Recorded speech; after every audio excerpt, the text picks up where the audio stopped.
بہت سارے کام میرے اور آپ کے بس میں ہیں. رسول اللہ صلی اللہ علیہ وآلہ وسلم کی سنت ہے، اور ایسے مواقع پر رسول اللہ علیہ السلام قنوت نازلہ کا اہتمام فرمایا کرتے تھے. اس پر بھی کچھ لوگوں کی طرف سے سوشل میڈیا پر آ رہا ہے بس دعا کرتے رہو گے کیا؟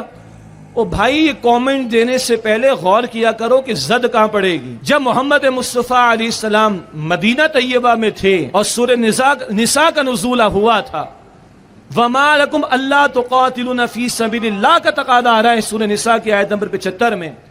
تمہیں کیا ہوا تم اللہ کی راہ میں قتال نہیں کرتے؟ اور کمزور مرد بوڑھے بچے اللہ کی راہ میں پکارتے ہیں.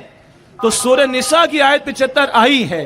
حضور ابھی مکہ کی فتح کے لیے نہیں گئے، لیکن بخاری شریف کی روایت ہے مدینہ شریف میں رہ کر رسول اللہ دعا فرماتے ہیں، اللہ مکہ میں فلاں بن فلاں کی مدد فرما، اللہ مکہ میں فلاں بن فلاں کی مدد فرما، اللہ مکہ میں فلاں بن فلاں کی مدد فرما.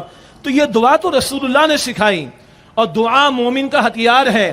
فیس بک پر بیٹھے رہیں، انسٹاگرام پر بیٹھے رہیں، واٹس ایپ پر بیٹھے رہیں، لائیو ٹیلی کاسٹ دیکھتے رہیں، دنیا جہاں کی اسکرین کھلی رہے وہاں سارا کچھ کر لو، تو اس سے کیا ہو جائے گا؟ اس سے کون سا انقلاب آ جائے گا؟ اس سے کون سی فلسطینیوں کی مدد ہو جائے گی؟ لیکن اللہ کے سامنے آنسو بہا لو، اللہ کے سامنے رو لو. تو دعا مومن کا ہتھیار ہے، رسول اللہ نے فرمایا صلی اللہ علیہ وسلم.